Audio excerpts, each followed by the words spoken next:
SLBC tunnel దగ్గర rescue operation వేగంగా జరుగుతోంది. కడవర్ రెస్క్యూ డాగ్స్ రంగంలోకి దిగాయి. కేరళ నుంచి కడవర్ డాగ్స్ ను తెప్పించారు అధికారులు. టన్నెల్లో చిక్కుకున్న కార్మికులను ఈ డాగ్స్ గుర్తించనున్నాయి.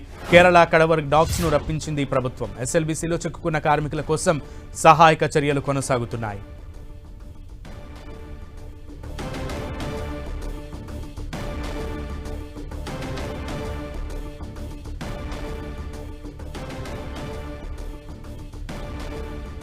ఎస్ఎల్బీసీ టన్నెల్ దగ్గర రెస్క్యూ ఆపరేషన్స్ కంటిన్యూస్ గా కొనసాగుతూనే ఉన్నాయి. అయితే రెస్క్యూ ఆపరేషన్స్ లో పురోగతిని సాధించడానికి ప్రభుత్వం చర్యలు తీసుకుంటూనే ఉంటుంది. ఈ నేపథ్యంలోనే కేరళ నుంచి కడవర్ డాగ్స్ ను రప్పించింది ప్రభుత్వం. దీనికి సంబంధించి పూర్తి సమాచారం మా ప్రతినిధి రాఘవేంద్రని అడిగి తెలుసుకుందాం. రాఘవేంద్ర, ఈ కడవర్ డాగ్స్ ఏంటి, వాటి పనితనం ఏంటి, అవి ఏం చేయబోతున్నాయి?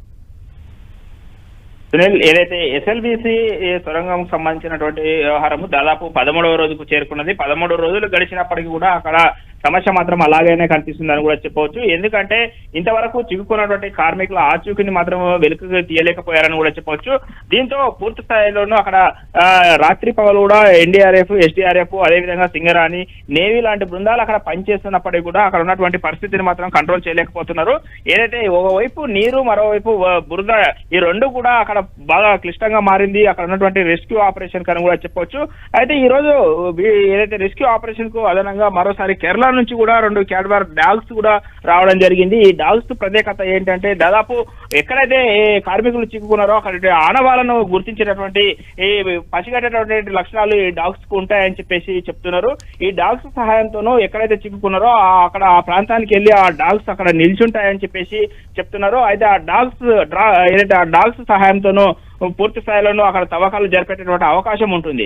ఇప్పటికే ఏదైతే జీపీఆర్ సిస్టమ్ ద్వారా ఏదైతే 8 స్పాట్లను ఐడెంటిఫికేషన్ చేసి ఆ 8 స్పాట్లలో ఒకవైపు తవ్వకాలు జరిపినప్పటికీ అక్కడ ఎలాంటి ఆచూకీ లభించలేదు. పైగా ఎక్కడైతే తవ్వకాలు జరుపుతున్నారో ఆ ప్రాంతం అంతా కూడా భారీ నీటి ఊటతో నిండుకొని ఉంటుంది. దీంతో అక్కడ మినీ జేసీబీల సహాయంతోనూ ఆ తవ్వకాలు జరిపినప్పటికీ కూడా ఆ 8 స్పాట్లలో ఎలాంటి లభ్యం లేదని కూడా తెలుస్తుంది.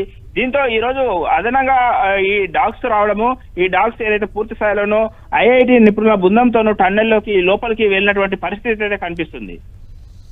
రాఘవేంద్ర, అయితే ఈ డాగ్స్ తో పాటు ఇంకా కొత్త చర్యలు ఏం తీసుకుంటుంది ప్రభుత్వం? రెస్క్యూ ఆపరేషన్స్ వేగవంతం అవడానికి నీళ్లు ఉబగటం ఆగిపోయిందా? అయితే ఈ రెస్క్యూ ఆపరేషన్ లో చాలా రకాల ప్రయత్నాలు చేయడం జరిగింది ఇప్పటి వరకు. అయితే అక్కడ భారీ మోటార్స్ ఏదైతే 7.5 హెచ్పి మోటార్స్ సహాయంతో ఓవైపు నీటిని అంతా కూడా కృష్ణా నదిలోకి పారించే విధంగా దారి మలచడం కూడా జరిగింది.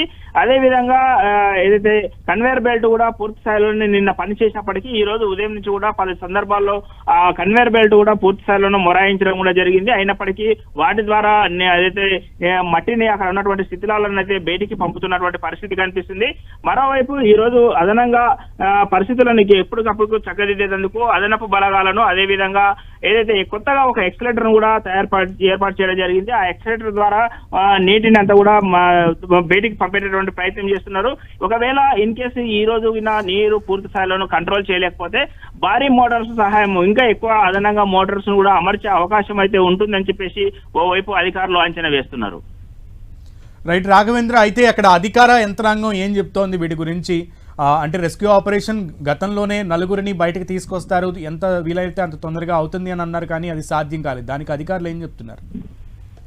అధికారులు ఒకవైపు ఏదైతే ఈ స్పాట్స్ ఏదైతే ఐడెంటిఫికేషన్ స్పాట్ జీపీఆర్ సిస్టమ్ ద్వారా దాదాపు ఒక 20 మీటర్ల లోతులో ఉన్నటువంటి ఆనవాళ్లను గుర్తించాము. ఖచ్చితంగా అక్కడ తవ్వకాలు జరిపితే ఆచూకీ ఉంటుంది, కార్మికుల ఆచూకీ అని చెప్పేసి అంచనా వేయడం జరిగింది. మరికొద్ది సేపట్లో ఏదైతే చిక్కున్నటువంటి కార్మికులను బయటికి తీసుకొస్తామని కూడా చెప్పినటువంటి సందర్భాలు ఉన్నది.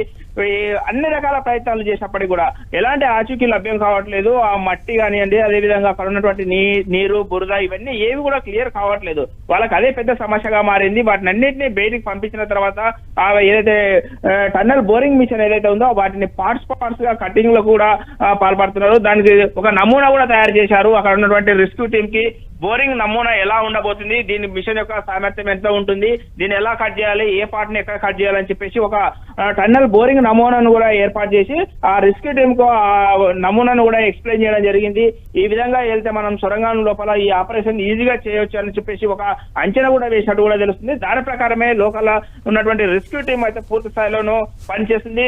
చర్యలు మాత్రం వేగవంతంగానే ఉన్నాయి. కానీ అక్కడ ఒక షిఫ్ట్ కి వచ్చేసి 70 మంది వెళ్లి ఆ ఆపరేషన్ లో పాల్గొంటున్నారు. 14 రకాల బృందాలు లోపలికి వెళ్ళినప్పుడల్లా ప్రతిసారి 70 మంది వెళ్తున్నారు. పూర్తి స్థాయిలో చేపడుతున్నప్పటికీ ఆ సొరంగంలో కొంతవరకు ఎక్కడ పట్టుకుంటే అక్కడ కూడా మట్టి రాలు పడుతుంది. ప్రధానంగా ఇక్కడ సమస్య ఏంటంటే సొరంగానికి పూర్తి స్థాయిలో ప్రమాదం వాటిలో అవకాశం ఉంటుంది అని చెప్పేసి ఓవైపు అంచనా వేస్తున్నారు.